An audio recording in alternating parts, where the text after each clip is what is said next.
Bueno, vamos a empezar el tema de las aves. Os hablo de las técnicas diagnósticas para que sepáis lo que podemos llegar a hacer y un poco los resultados que se pueden obtener. Luego hablaremos de cómo manejarlas para hacer las exploraciones y demás, y empezaremos con las enfermedades. Vale, entonces, aves, ¿vale? Da igual el tipo de ave, ya me da igual si es un cazador o es una presa, da igual. Todas las aves que vamos a ver en consulta tienen un comportamiento de presa. Hay algunas que son más asépticas, digamos, a nivel de comportamiento, como son las rapaces, y otras que son muy demostrativas de sensibilidad, sentimiento y pasión, como son las citácidas, que tienen un trabajo totalmente diferente, ¿vale?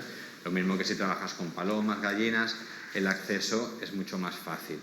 Pero las citácidas son quizás de los pacientes más difíciles de tratar por la respuesta que tienen hacia algo nuevo y encima desagradable. Generalmente las demás aves las puedes poner encima de la mesa y están en observación y no se mueven. Una citácida está pendiente de todo, curiosa, y si hay algo que no le gusta, ¡pum!, picotazo. Entonces hablaremos de la administración de sustancias, de cómo tomar muestras de sangre, de cómo evaluarlas y qué evaluar, de citología y luego un poquito de técnicas de imagen. Entonces, la administración de sustancias, hay que saber trabajar con ellas y administrar vía oral. De hecho, cuando recetemos las medicaciones en casa, la recomendación es que lo den vía oral. Porque inyectable mucha gente se atreve, pero luego las consecuencias de algo que está mal puesto, a ver quién las sufre, ¿vale? Entonces, importante que solo se puede administrar una sustancia oral si el animal es totalmente consciente, no está débil, que eso es otro punto, porque la debilidad puede hacer que los animales puedan hacer neumonías por aspiración. Las aves no tienen epiglotis, sino que tienen la glotis, que es una estructura que se abre y se cierra rápidamente. Y el proceso de intubar un pájaro es muy sencillo. Lo único que nos va a limitar es el tamaño. Y esto indica que una neumonía por aspiración es muy fácil de realizar si el procedimiento se hace mal o en un paciente que no está indicado. Podemos utilizar bastantes cosas o directamente con jeringa y pico, o si no, utilizando sondas, tanto sondas rígidas como sondas de caucho o de silicona.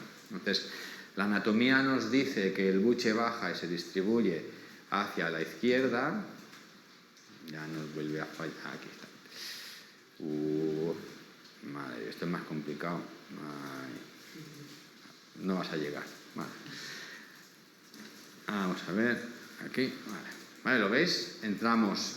Si sois diestros, va muy bien. Yo soy zurdo y me tengo que hacer virguerías. Pero si sois diestros, alguien os sujeta el pájaro, o lo sujetáis vosotros mismos si tenéis destreza, el cuello totalmente estirado, porque hay que pasar desde el pico hasta el buche, ¿vale? Y las sondas que utilizamos generalmente ya las compramos con estas curvas, ¿vale? Vamos a pasar a la siguiente diapositiva y veis el dibujo que hace la sonda, es ligeramente curvado, ¿vale? No compréis una sonda recta y luego la dobléis, porque lo que vais a hacer es disminuir la luz, ¿vale? Ya vienen las sondas totalmente preparadas. Si no, utilizáis sondas más blandas, como pueden ser incluso sondas de orina, si es necesario, ¿eh? Hay que improvisar con lo que tengáis. Lo que es muy importante es que yo estoy palpando con el pulgar el extremo de la sonda. Todas las sondas acaban con una bola que es romo, para evitar perforar. Pero aún así, si encontráis resistencia, echad el procedimiento atrás, sacáis la sonda y lo volvéis a repetir. Porque la fuerza que ejercemos nosotros sobre un pájaro es muy grande. Así que yo podía atravesar un buche sin ningún problema. Entonces, cuidado.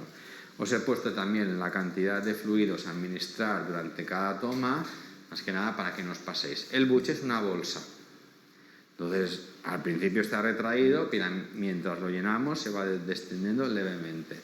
Pero hay que darle tiempo.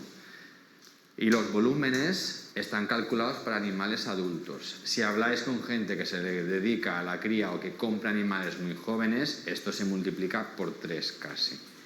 Lo digo porque yo me compro un guacamayo pollo, le estoy dando unos 75 mililitros en cada toma, o una amazona estoy dando casi 50 mililitros, o un yaco. Entonces, cuidado, porque las medidas y el volumen va cambiando en función de la edad, ¿vale? Aquí estamos hablando de pacientes enfermos. Y casi siempre tiramos a la baja. ¿vale? Yo siempre tiro un poco más a la baja de las recomendaciones que me ponen los libros, porque prefiero tener que añadir que no ver como un animal que yo le he puesto comida en el buche me la regurgita. Más que nada por la facilidad de neumonía por aspiración, ¿vale? Ya que estamos aquí, podemos aprovechar este procedimiento para entender que si viene un animal con un problema en el buche y presenta líquido y contenido, yo puedo aspirarlo, puedo limpiarlo, incluso con el animal consciente, y mirar en su interior a ver qué hay, ¿vale? Desde encontrar restos de estructuras tipo levaduras, que son muy intuitivas, pero que cuando luego las vamos a teñir las vemos muy claras, ¿vale? Es una tinción de grano. ¿Cómo sabes que no te has ido a pulmón con la sonda? Vale, la pregunta del compañero es cómo sabemos si cuando hacemos este procedimiento no estamos en tráquea, ¿vale? Una de ellas es porque yo estoy palpando perfectamente la sonda como me va pasando por dentro del esófago y tú notas. Y luego la otra es si el animal, tú hay que hacer un animal que está totalmente consciente y tiene fuerza. Si es un animal muy débil, tienes el riesgo de que cuando lo dejes haga regurgite y luego no sea capaz de sacar todo el contenido de la boca. Entonces, entrar en la tráquea aquí es una situación muy molesta. Rápidamente el animal te va a empezar a toser, porque tienen un reflejo de tos aquí, y va a estar con mucho desconfort. Si tú no eres capaz de notar la sonda, de hecho la sonda en un esófago, si tú tienes animal bien inmovilizado, puedes estar un segundo ahí palpando y notando. El tiempo es relativo, porque un segundo de espera ahora es muy corto, pero un segundo o 2 o 3 segundos haciendo un procedimiento que causa un esfuerzo es mucho tiempo. Entonces puedes perder un segundo palpando la sonda alrededor de todo el cuello, ¿vale? Subcutánea podemos administrar grandes volúmenes, pero la recomendación siempre es un máximo de 10 mililitros por kilo y por punto de inoculación, ¿vale? Incluso depende de algunos sitios ponen 5 mililitros, porque si no es una bolsa tan grande que tú realizas en un sitio, que cuanta mayor presión ejerces sobre los tejidos, más vasoconstricción y menor volumen y velocidad de absorción va a tener. Pero en el fondo lo que se mete subcutáneo poco a poco va pasando, ¿vale? Importante aquí porque podemos administrar pequeñas dosis de glucosa, pero nunca superando los 2,5%, porque si no va a cristalizar esa glucosa, va a causar malestar, puede haber riesgo de necrosis y puede haber automutilación. ¿A qué temperatura están los pájaros? Que se me ha olvidado deciros. ¿Qué creéis que están? ¿Entre 38, 39, 39, 41, 42, 37? La media son 40. Si tocas un pájaro que está sin plumas, está ardiendo, porque su temperatura corporal es una media de 40. Claro, 40 grados para nosotros es mucho, si no, ponete la temperatura en la ducha y veréis. Entonces es muy importante que todas las soluciones que vayamos a dar, subcutáneas, orales, intravenosas, las podamos atemperar. Es una manera que tenemos de calentar también a los pájaros, ¿vale? Cuando administramos subcutáneo tenéis que vigilar mucho los sacos aéreos, porque sabéis que los pájaros tienen sacos distribuidos por todo, ¿vale? Y las zonas que nos vamos a dedicar son donde están las membranas, lo que se llaman patagios. Zonas axilares, detrás del cuello, en las ingles. Y vayamos donde vayamos, siempre hay riesgo de dañar un saco aéreo. Hay un problema y es que una de las indicaciones mejores es en el área inguinal.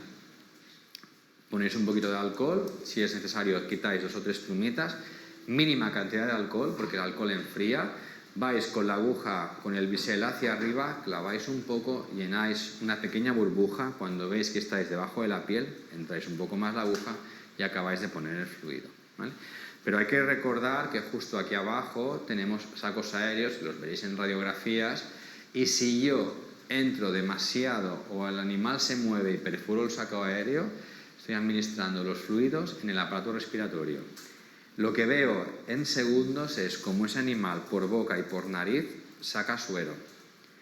Y dices, ¡ay! Claro, porque ¿por dónde pasa ese suero? Pasa por sacos, pasa por pulmón, pasa por bronquios, pasa por tráquea.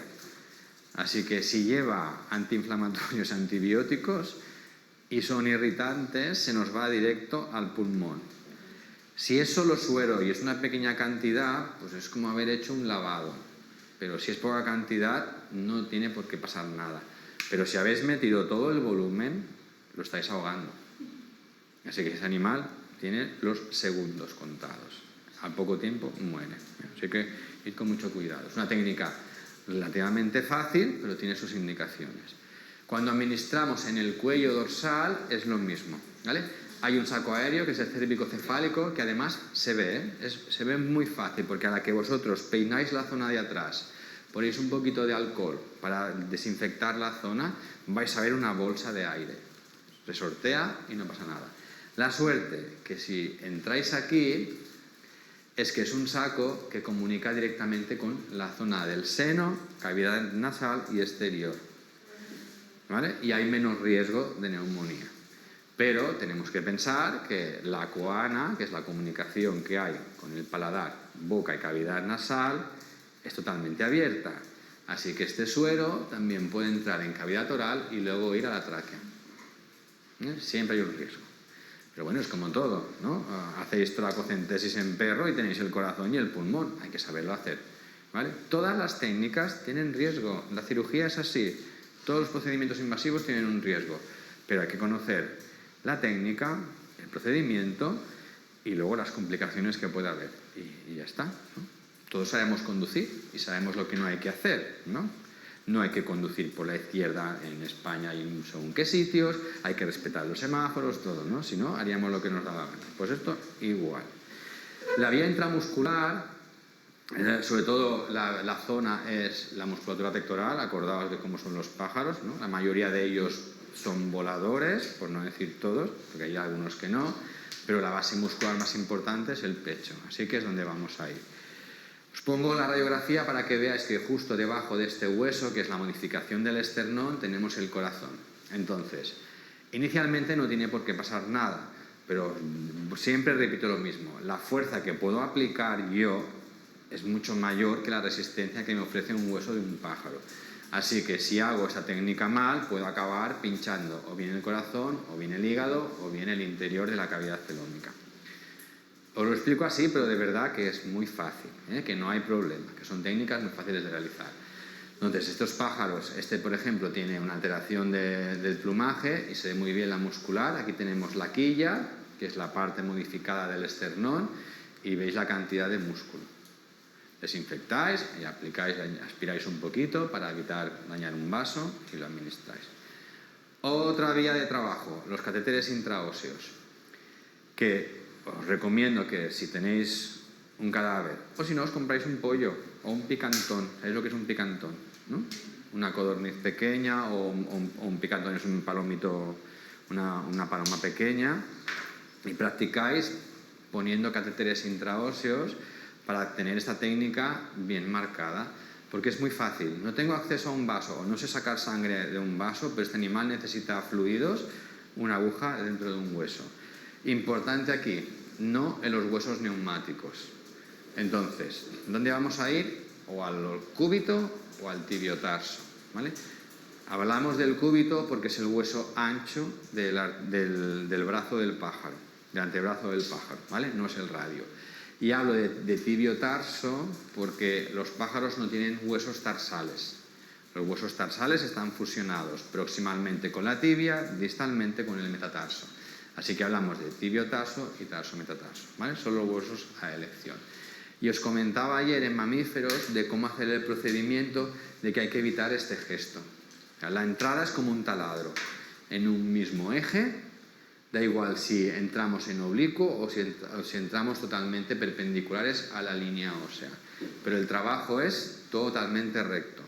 Si no, ¿qué pasa? Que yo voy administrando fluidos en el interior del hueso y la resistencia propia del hueso hace que el fluido me salga al espacio exterior.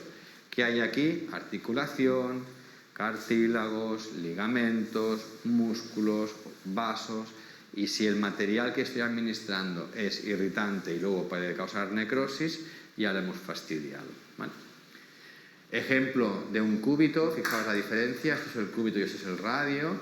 Entonces os lo podéis palpar vosotros mismos porque la técnica es que yo doblaré el ala y aquí notaréis una faceta articular, ¿vale? Pero realmente no estamos entrando en la articulación, sino que estamos notando el hueso donde hay una tuberosidad. Entonces si lo hacéis lo vais a notar. Os tenéis que acordar, siempre es la cara dorsal, ¿vale? Colocaos así, tocaros esta superficie y es donde tenéis que ir cuando trabajéis con los pájaros, ¿no? Esto es en la articulación del ala. Una vez que está puesto el catéter, se hace un vendaje en 8 para tener el ala inmovilizada, porque claro, si tengo una aguja aquí y el animal me extiende el ala, va a romper la aguja, se me va a quedar dentro y se puede dañar la articulación. Entonces es un riesgo. Aquí tenemos un ejemplo, yo lo estoy viendo por la cara ventral para que veáis dónde está el catéter y luego le hacemos un vendaje y luego esto finalmente lo cubrimos con otro vendaje, ¿vale? Hacemos radiografías para acabar de comprobar que la aguja está en su sitio, en el cúbito y en el tibiotarso. Podemos trabajar también con nebulización, sobre todo cuando tenemos enfermedades de aparato respiratorio inferior centradas en los sacos aéreos, porque los sacos aéreos apenas están vascularizados. Sí se vascularizan cuando hay inflamación, pero aún así la medicación que yo quiero llevar a un saco es difícil si se administra sistémicamente y pues utilizamos estas vías, ¿vale? Lo importante es que busquéis la información del nebulizador y que trabaje con partículas inferiores a 10 micras. Generalmente estamos entre 3 y 7.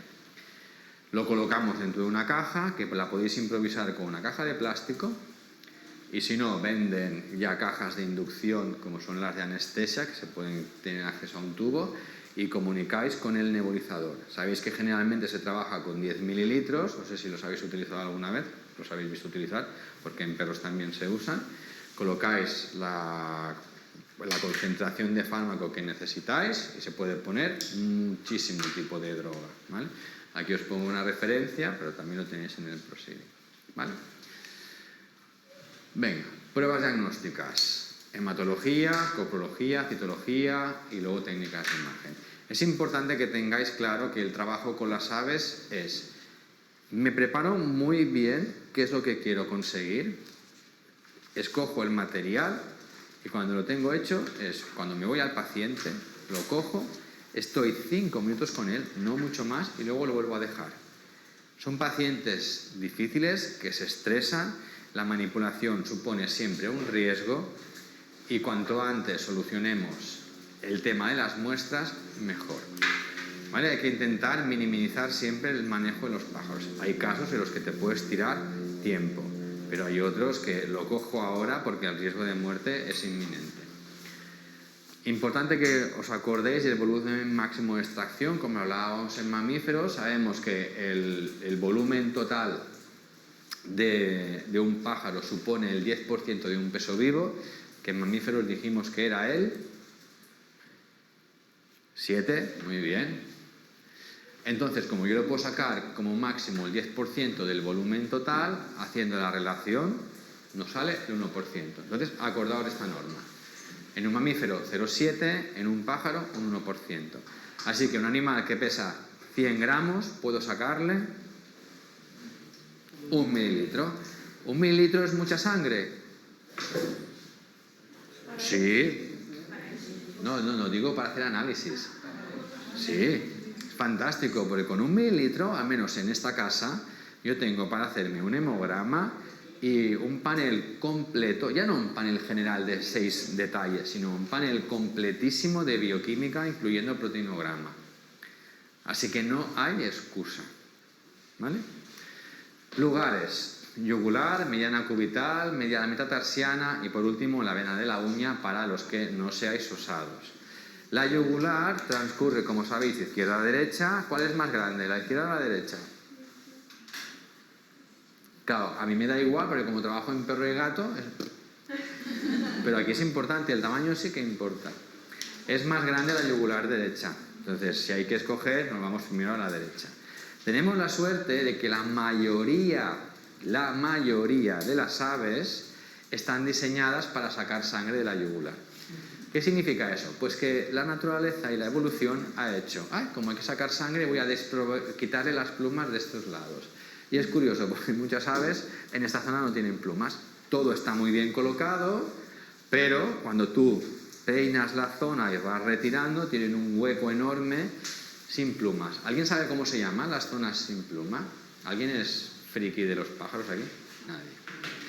Se llaman zonas apterigias. Pterigium en latín es pluma, entonces se llaman zonas apterigias. Entonces tenemos una zona apterigia justo encima de la yugular.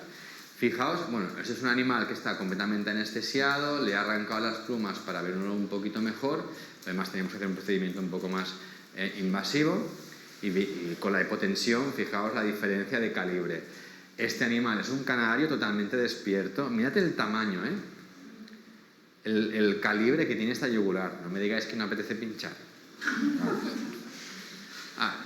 Tenemos diferentes maneras, desde accediendo desde la cabeza hacia el cuerpo, siguiendo el flujo de la sangre, pero podéis ir al revés, como os dé la gana, ¿vale? Fijaos aquí otro yaco con la zona arreglada. O podéis ir al revés, ¿vale? Se puede trabajar con el animal totalmente despierto o con el animal sedado. Claro, para mayor seguridad, cuando yo tengo que hacerme un protocolo de trabajo, en un guacamayo que me viene, por ejemplo, con un problema respiratorio y tengo que hacérselo todo, yo lo duermo. Propietario, ¡ay! Es que la anestesia, los pájaros se duermen. Mire, con el estrés que supone inmovilizar a un pájaro para cogerle todas las muestras, hacer placas, si no está anestesiado, la demanda que se va a generar con la taquicardia y la taquipnea me puede indicar un colapso y muerte, que evidentemente se me puede morir cuando haga la anestesia. Pero ni el pájaro va a sufrir, ni yo voy a sufrir. Estamos hablando de animales de cierto tamaño.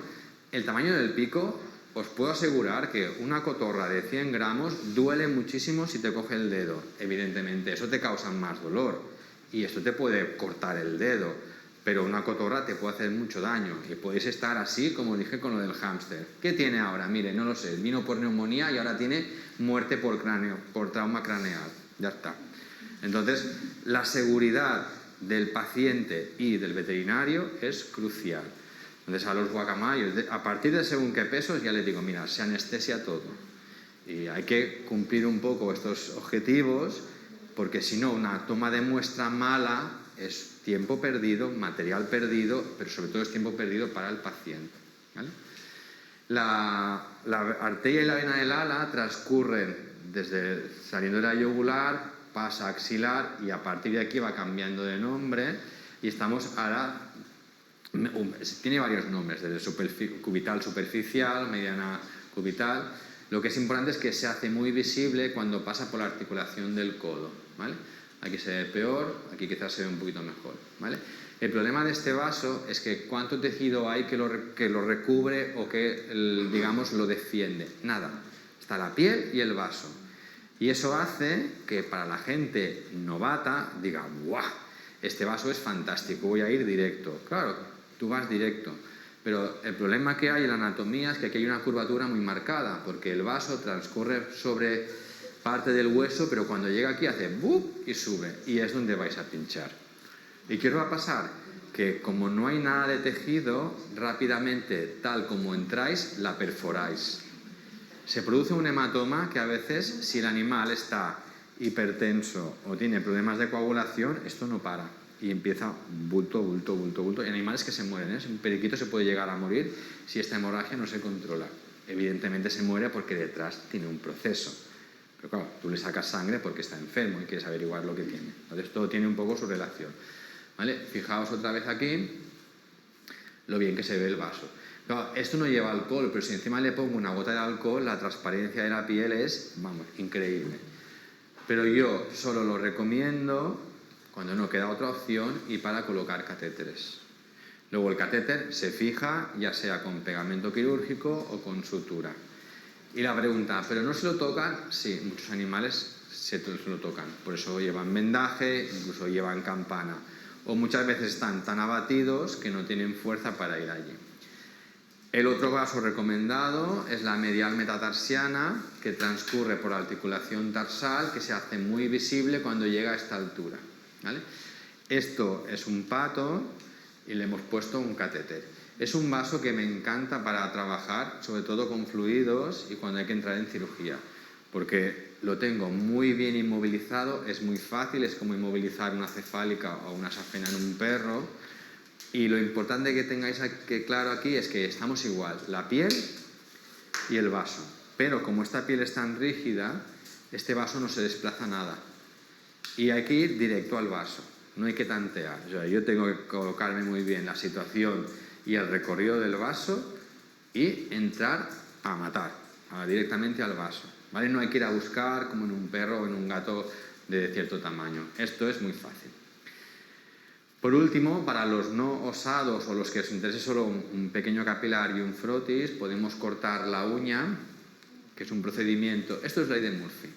Si el pájaro está en casa, revolotea y se rompe la uña, hay sangre por todo y todo el mundo está estresado, pero es más el desastre de sangre que ves que no realmente la anemia que puede haber. En cambio, si tú le cortas la uña para obtener una muestra de sangre, no sangra. Estás allí apretando, haciendo, ordeñando la pata para que se sale sangre y mirad, una mínima gota de sangre. Eso sí, luego lo dejas y cuando todo el mundo se relaja, empieza a salir sangre. O sea que yo no lo recomiendo, pero si no queda más remedio se puede hacer. Porque además lo que os voy a enseñar ahora es la importancia de tener un frotis sanguíneo. Evidentemente siempre se desinfecta muy bien la uña. Como hay que hacer en otras especies, hacemos el recuento de todas las líneas celulares, ¿vale? Actualmente no hay nada estandarizado para hacer recuento de glóbulos blancos que están nucleados. Acordaos que las líneas celulares en aves todas tienen núcleo, de manera que en algún sitio aparece la palabra plaquetas, pero las aves no tienen plaquetas, tienen trombocitos, ¿vale? Acordaos que la plaqueta viene de fragmentación celular.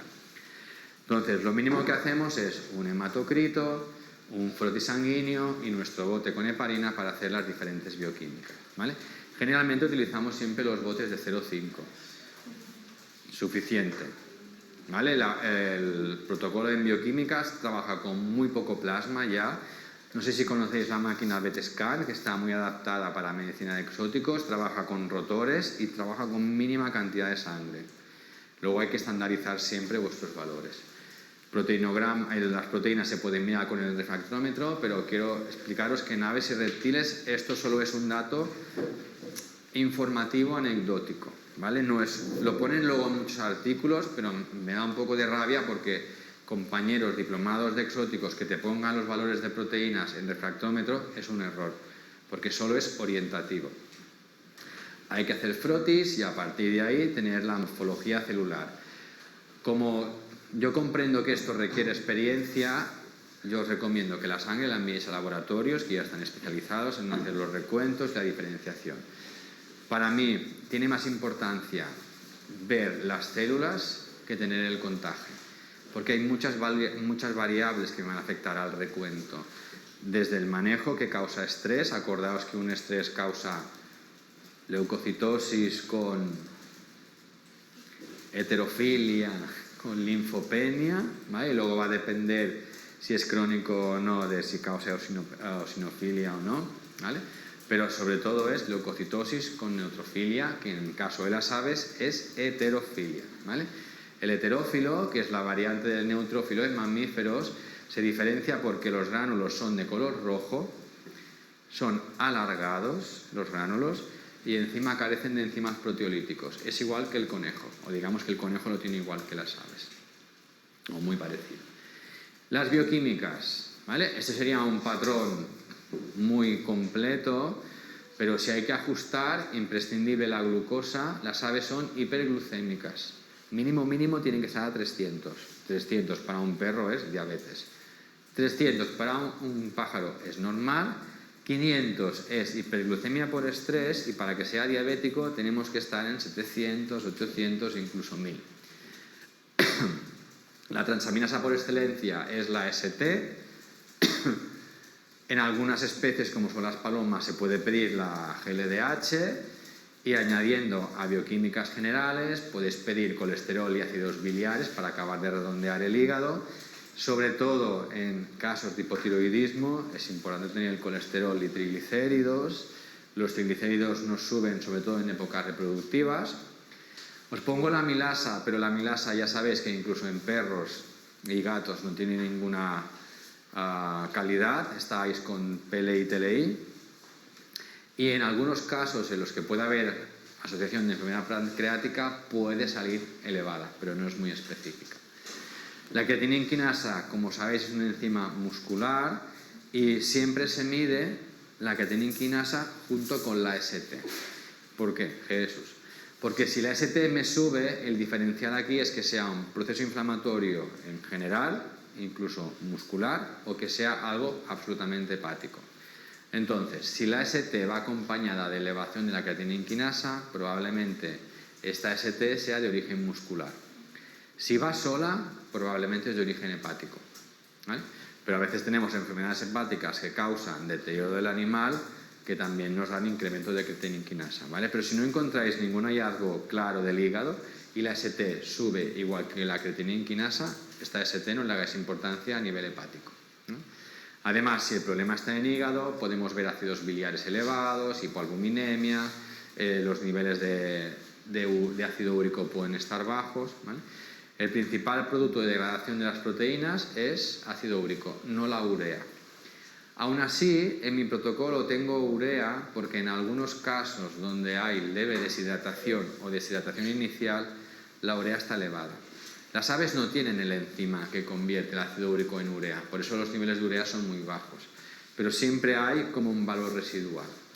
Como el ácido úrico es de secreción tubular y la urea es de filtración glomerular, en estados iniciales de deshidratación el ácido úrico es normal, pero la urea se eleva, más que nada por eso.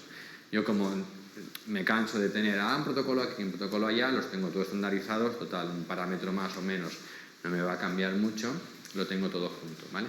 La creatinina os la pongo, pero no tiene ningún valor diagnóstico en aves, ¿vale? Más que nada para recalcarlo aquí. Sí, importante el calcio, porque hay especies que tienen tendencia a la hipocalcemia, como son los yacos, y además vais a trabajar con las hembras. ¿Sabéis diferenciar loros macho de loros hembra? Uy, no.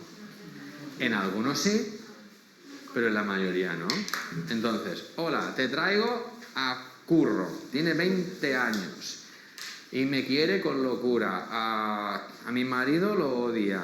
No, como no. A mí me quiere con locura, pero mi mujer lo odia. Y digo, está mal, lo veo embolado. Le haces una placa y tiene un huevo. Pues mira, tu curro es curra. No puede ser. Entonces, errores así son muy habituales. Así que el calcio siempre tiene que estar. Porque si es un animal que está con un huevo, necesitamos saber los valores de calcio para descartar la hipocalcemia como signo de distocia. Los iones, como siempre, son importantes en cualquier especie porque te ayuda a saber su estado metabólico y decidir los fluidos, y para enfermedades renales, cardíacas, otro tipo de metabolismo. Y lo que yo adoro es el proteinograma, ¿vale? Es una herramienta de trabajo que yo sé que no me va a dar la etiología, pero me va a dar un poco el estado general. Hay estudios en aves que marcan que no es una prueba específica, pero yo sigo pensando que es una cuestión de tu estudio. En el fondo, los resultados que se publican son de ese estudio. Lo que os hablaba de las prevalencias de las enfermedades. En España tenemos las neoplasias en el número 4, pero en Estados Unidos es el número 1. Entonces hay que aprender a trabajar con cada uno con sus propias herramientas. Yo no concibo un caso sin el proteinograma. Si el proteinograma me sale normal, mi pronóstico de ese animal es un poquito mejor que si un proteinograma sale mal.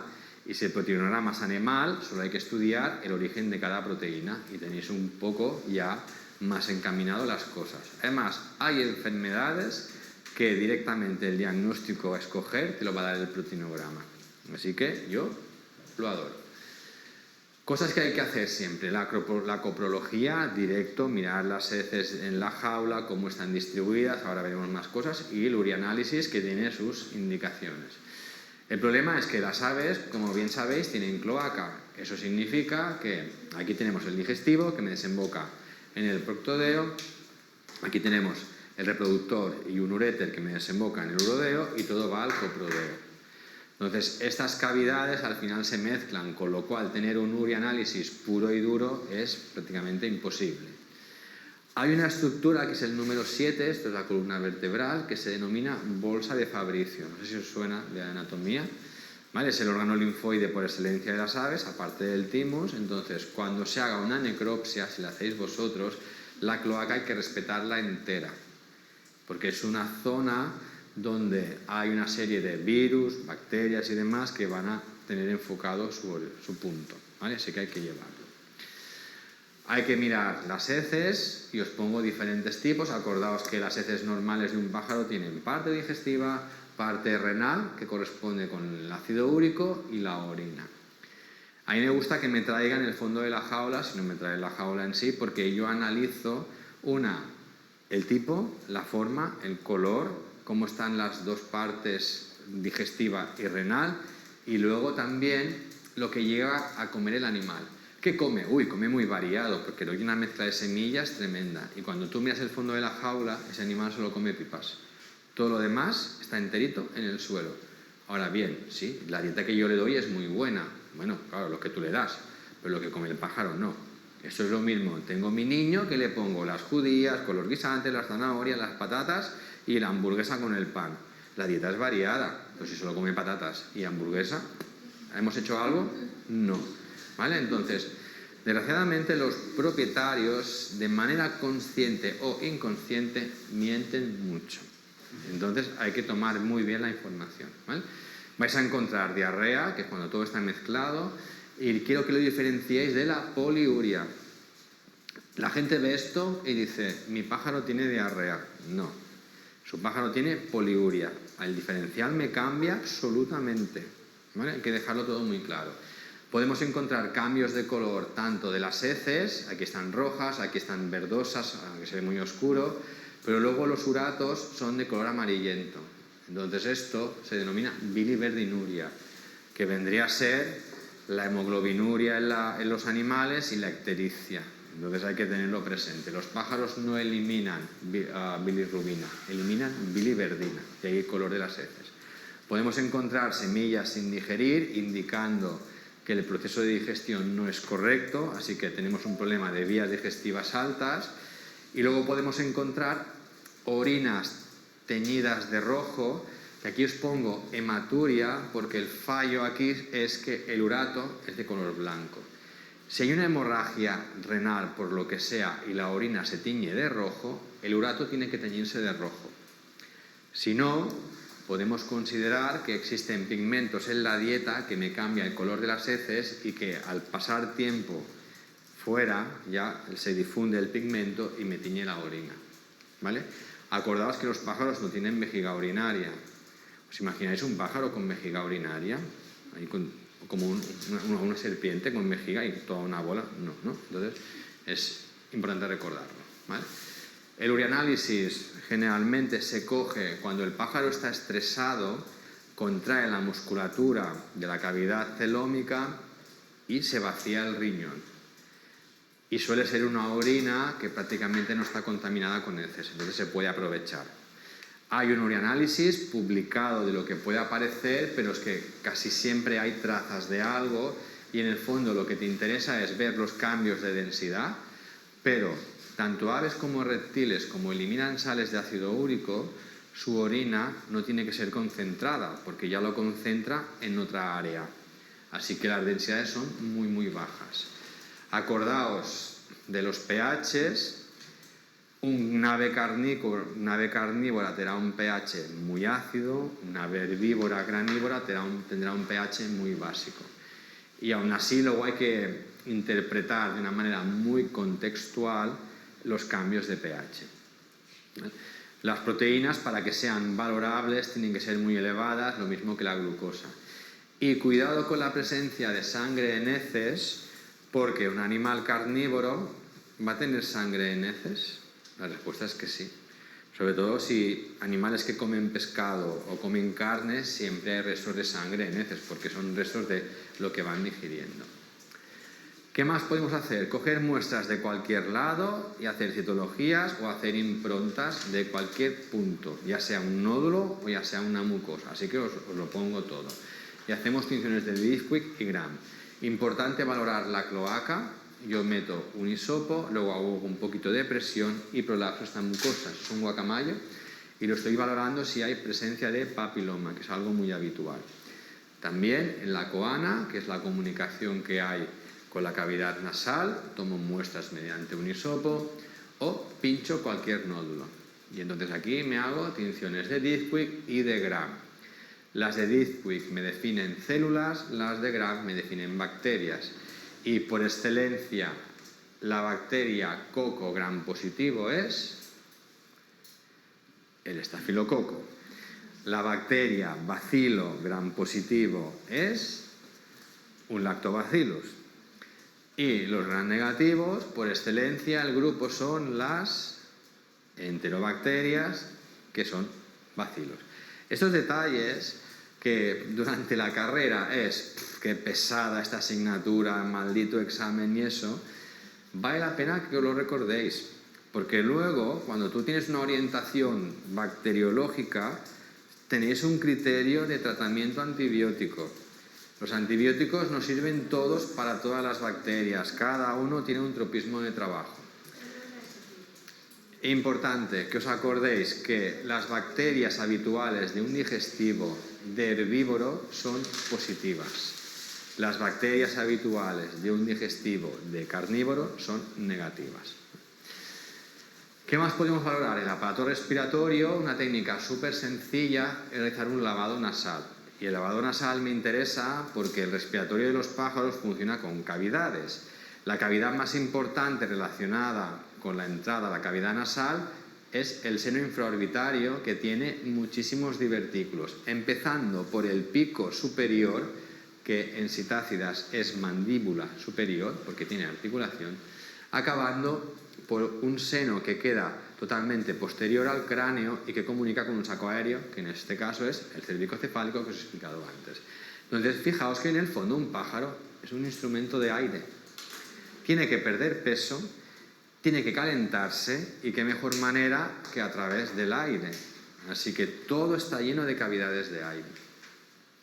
Lo que hacemos es coger una jeringa de 1, de 5, de 10, todo depende del tamaño del pájaro. No cojáis un periquito y una jeringa de 10, porque me haréis un pez globo. Introducís ligeramente la punta de la jeringa dentro de la cavidad nasal, siempre boca abajo, y apretáis el suero. Entonces recogéis lo que va apareciendo por la boca. Es muy importante que esté boca abajo. ¿Este material se puede enviar a cultivar? En principio no, porque ha pasado por toda la boca. Pero si queréis material directo, entráis con un hisopo dentro de la cavidad nasal o en la coana en un animal sedado. Otra técnica a realizar es la intubación de los sacos aéreos, sobre todo en pacientes que vienen con obstrucción respiratoria y vienen con disneas agudísimas, y tú notas que esa disnea es inspiratoria. El animal intenta entrar aire a su aparato respiratorio y no hay manera.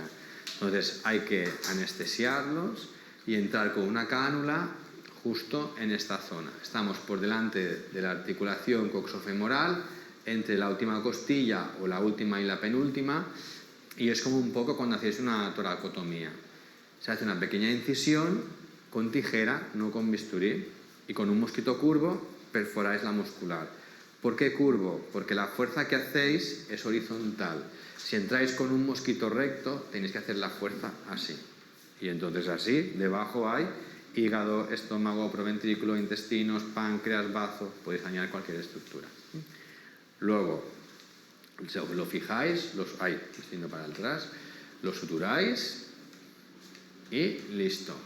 Lo conectáis al aparato de oxígeno. Vale.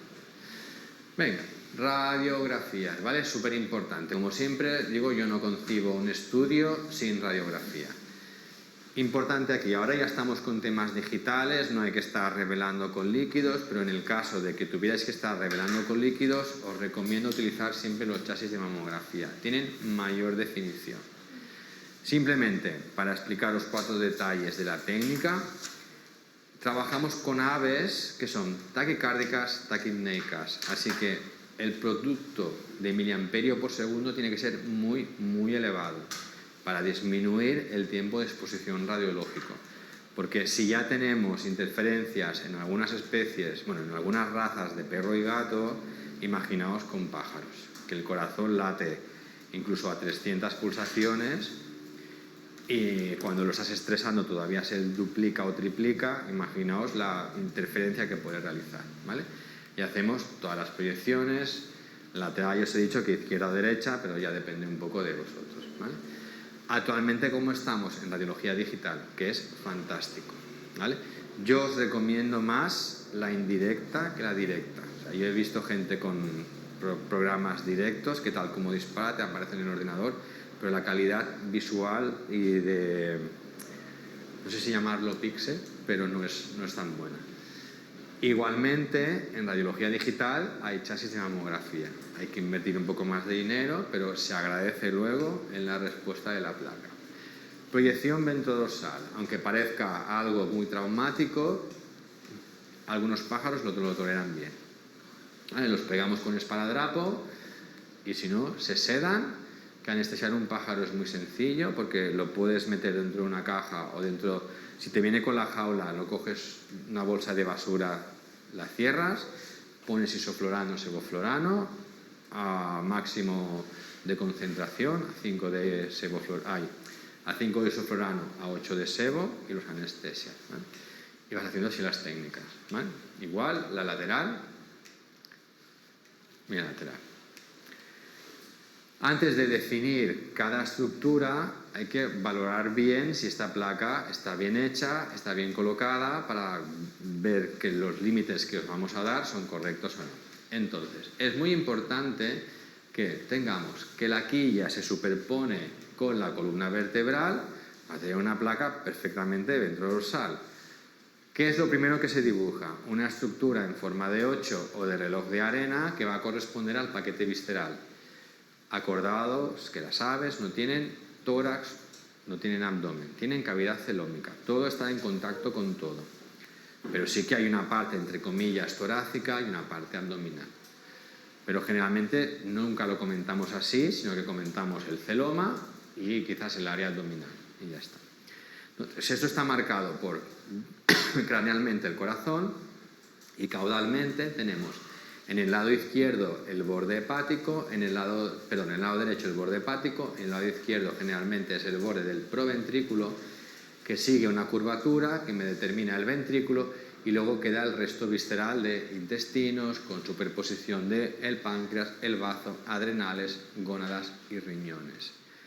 Y si nos fijamos, todo está limitado por una imagen rayo transparente que son los sacos aéreos.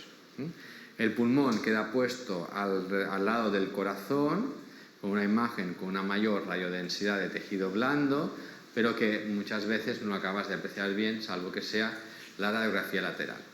Entonces, lo que determinamos durante esta visualización es que todo el tejido que queda dentro de unas líneas trazadas de articulación a articulación se considera normal.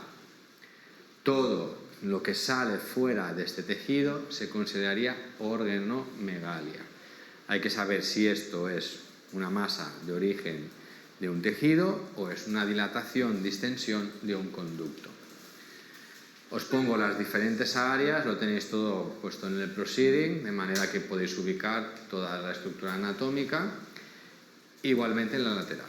Aquí en la lateral lo que hay que averiguar es también que la posición escápulo-humeral sea una encima de la otra y esta placa es criticable porque las articulaciones coxofemorales se ven. Entonces tendría que estar totalmente lateral y un acetábulo tiene que coincidir con el otro. Si no, yo aquí defino que la silueta del riñón que corresponde a esta estructura de aquí es más grande de lo habitual y es porque lo estoy viendo en una proyección oblicua, ¿vale? Entonces habría un puntito aquí a criticar en esta placa.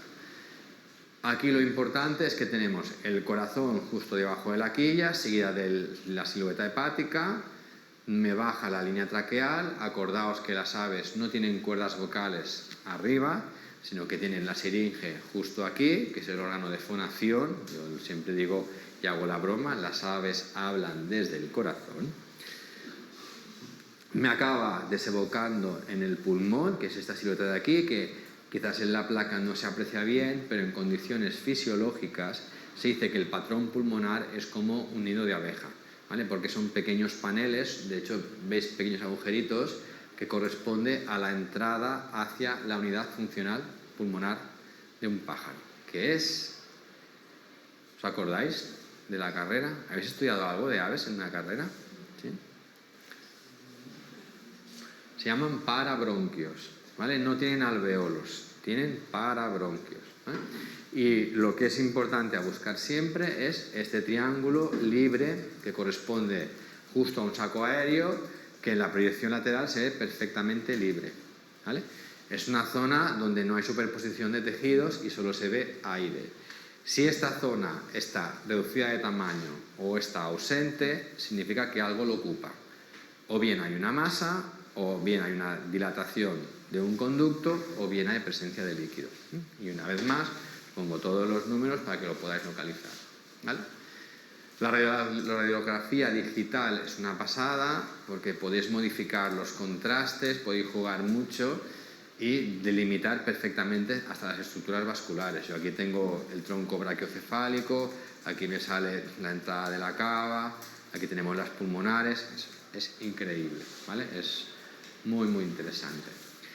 Luego hay diferencias ligeramente anatómicas porque evidentemente trabajamos con multitud de especies, así que todo es un lío, una cosa detrás de la otra, y es más que nada para que veáis que todo se asemeja, pero si yo veo esta radiografía y le cambio la especie, podría decir que este corazón está muy delgado, la silueta hepática también, pero la cacatúa es un animal que tiene una estructura como muy longilínea, y muchas rapaces también.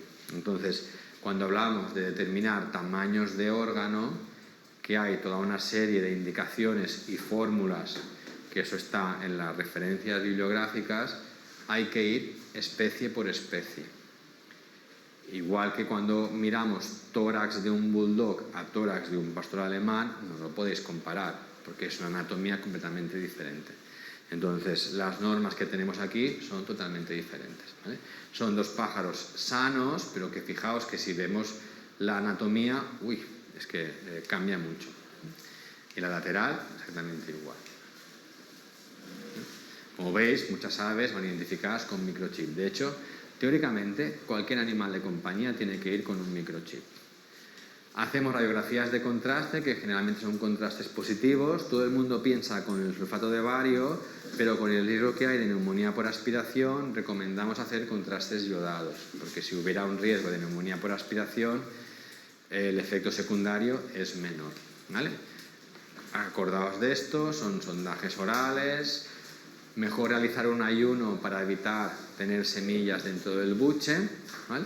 Y hay todo un protocolo a trabajar, radiografía en tiempo cero, nada a los 5 minutos, y luego depende de cada caso vais a marcaros unos tiempos, pero de estándar 30, 1, 2, 4 y 24 horas.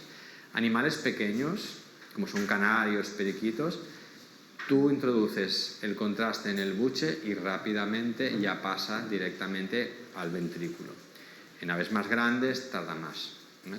Pero generalmente en 2-3 horas tendremos que ver contenido de contraste ya en la cloaca.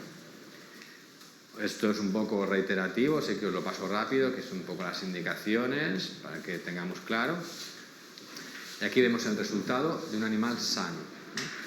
Anatomía del buche, esófago, proventrículo, ventrículo, asas intestinales. Anatomía del buche, esófago, proventrículo, ventrículo y asas intestinales. Y como siempre, en el lateral tenemos el triángulo de sacos aéreos completamente libre. Vale, entonces vamos a ver algunos casos para definir alteraciones que podemos encontrar. ¿Vale? Tenemos este pájaro, aquí nos faltaría tener un detalle de abrir un poco más las alas para separar las alas del cuerpo y ver perfectamente la imagen de la parte más craneal. Y vemos que si trazamos las líneas, la placa está bien hecha porque está superpuesta, tenemos un incremento de tamaño. Así que hay que definir que mi diagnóstico diferencial vendría desde hepatomegalia, dilatación del proventrículo, o que hubiera una masa detrás que me está empujando las vísceras hacia ventral y entonces todo me da esta imagen grande. Aquí tenemos la imagen lateral y vemos una estructura, voy a quitarla, ¿vale? Que se puede delimitar. ¿Lo veis aquí? Yo sigo una pared que va por aquí. Yo, por experiencia, ya sé a qué se refiere, pero bueno, aquí el siguiente paso sería, hagamos un contraste para ver qué ocurre, ¿vale? ¿Veis esta diferencia que hay en el contraste? Es porque este animal no se ha hecho el ayuno que toca y entonces tenemos el contraste mezclado con las semillas. No pasa nada, pero es más que nada un detalle a considerarlo. Entonces yo veo como hay una línea más marcada aquí que corresponde a parte del esófago y el proventrículo tiene un diámetro más grande de lo habitual. Hago la radiografía lateral y lo mismo. Tengo esa estructura que yo seguía con pared que me marca toda una dilatación. El proventrículo es el estómago glandular, así que es una estructura tubular que simplemente se activa cuando le llega la comida, se contrae, vacía al ventrículo, que es el estómago muscular. ¿Os acordáis de la anatomía? ¿Vale? ¿Cómo se llama en catalán el ventrículo? Pedré. ¿Os suena ahora? Pedré. Entonces, se llama pedré porque habitualmente encontramos piedrecillas, que es lo típico que comen las aves para acabar de triturar, ¿vale? Que en cautividad hay que ir con cuidado porque un exceso puede dar un problema. Entonces, con esta radiografía confirmamos que este animal tiene una dilatación proventricular y hay que centrarse en las enfermedades que nos causan esto, ¿no? También depende mucho de la velocidad de tránsito. Entonces, yo os he dicho que aproximadamente en 3 horas todo tiene que haber llegado a cloaca. Y este animal, estamos en 2 horas, todavía tenemos intestino que está llegando contraste, pero es que el buche sigue lleno. Así que aparte de añadir en el diferencial dilatación proventricular, hay que poner retraso de buche. Nos podemos encontrar a veces imágenes que son sugestivas que me recuerda que hay aquí algo y que no tengo nada en el buche. Entonces le hago un contraste y la sorpresa que me llevé en este caso, que yo sospechaba de dilatación, es un animal que probablemente hemos coincidido justo en el momento de que tiene algo de contenido en el proventrículo y es un animal absolutamente normal, ¿vale? En el fondo, una radiografía no deja de ser una foto en un momento, ¿vale? Si dudáis del hallazgo, se repite, ¿vale? No tengáis duda de repetir las cosas si no lo tenéis claro, ¿vale? Así que es un caso sano. Pero ahí el buche sigue... Sí, pero es que yo no le he dado tiempo suficiente, ¿vale? No os pongo el tiempo, ¿vale?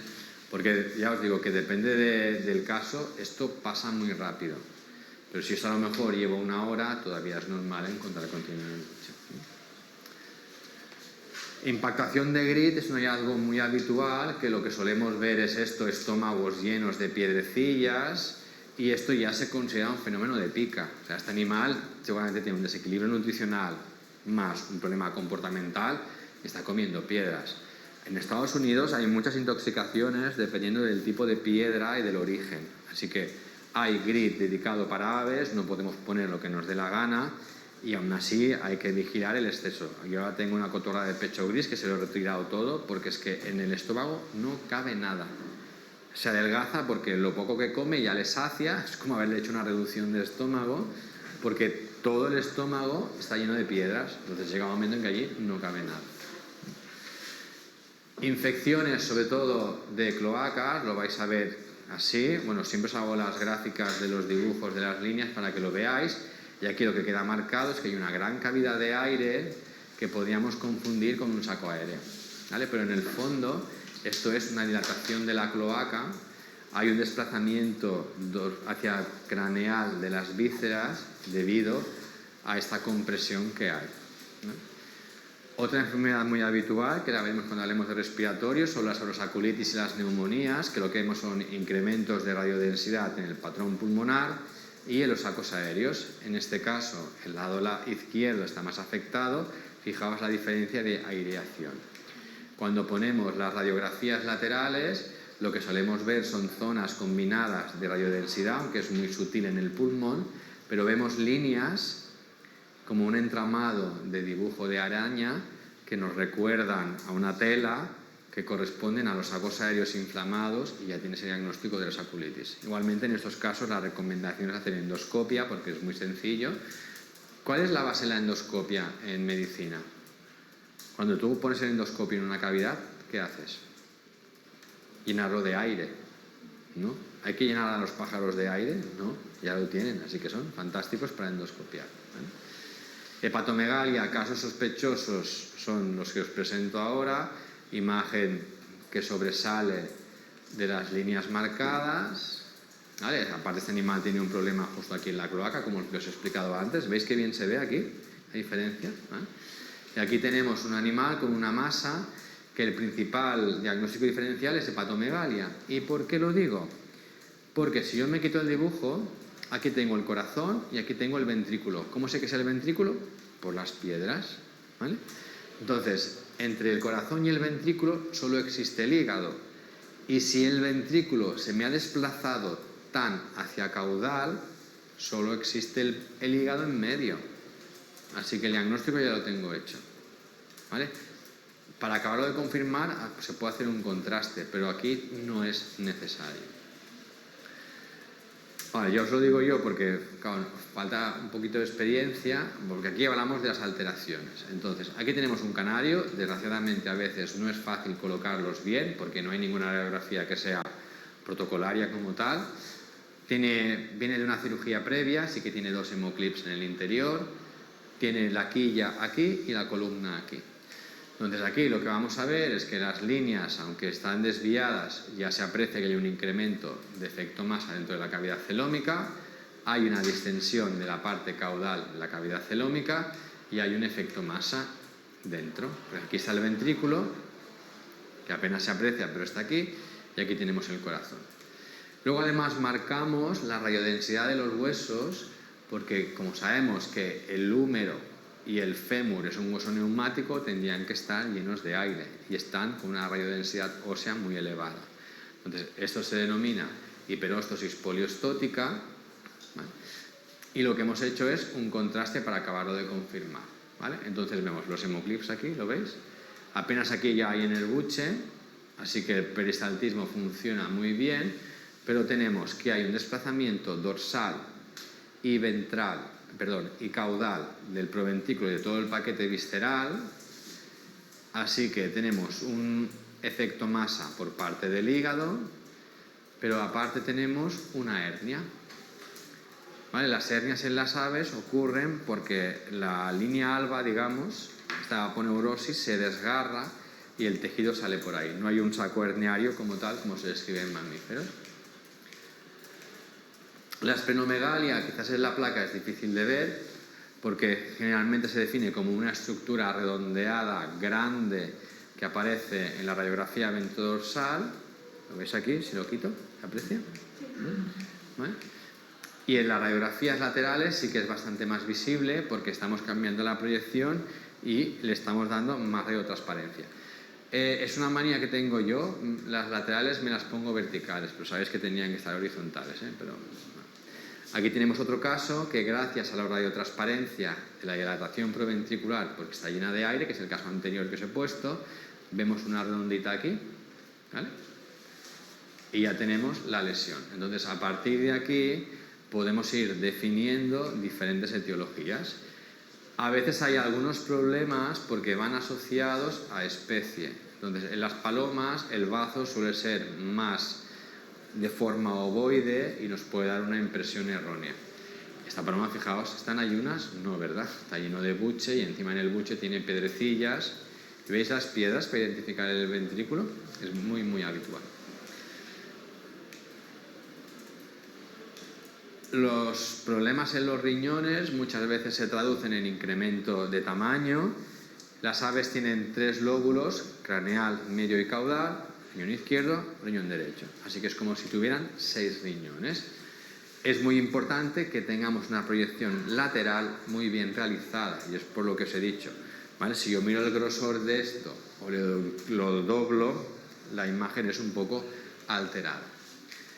Y aquí tenemos la imagen de la silueta renal aumentada de tamaño y aumentada de densidad.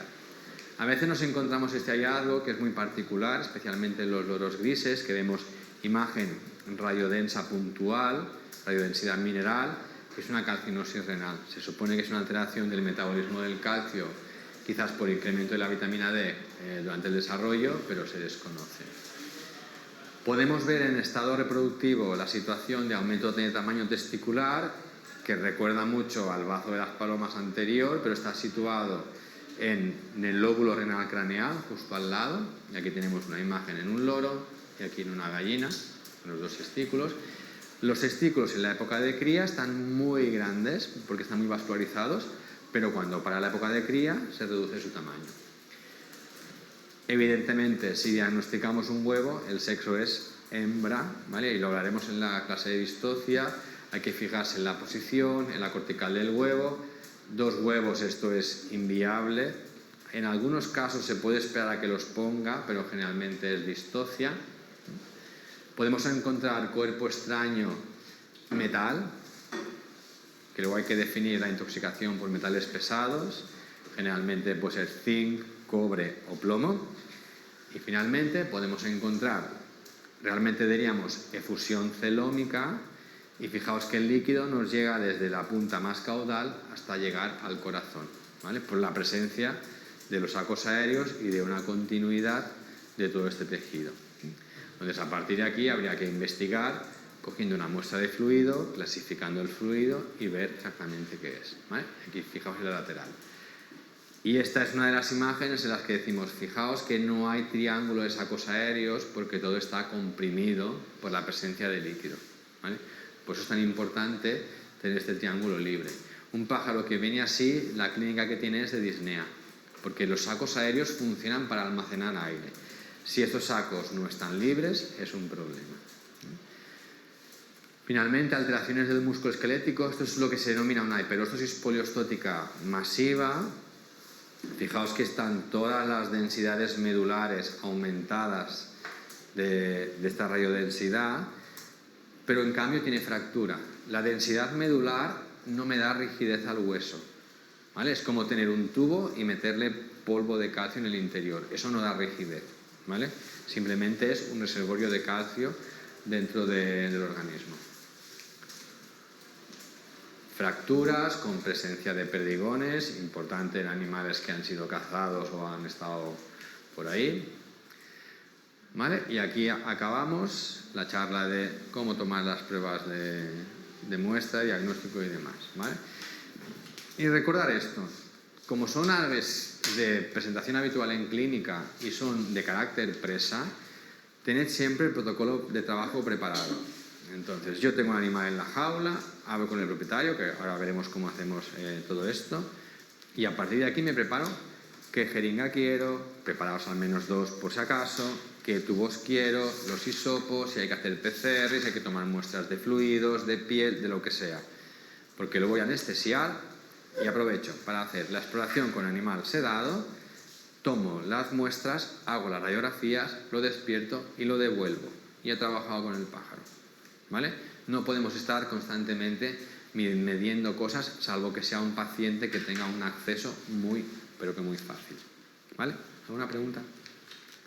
¿No? Pues hacemos un descanso, ¿vale? Llevamos 2 horitas y continuamos a las 11:30.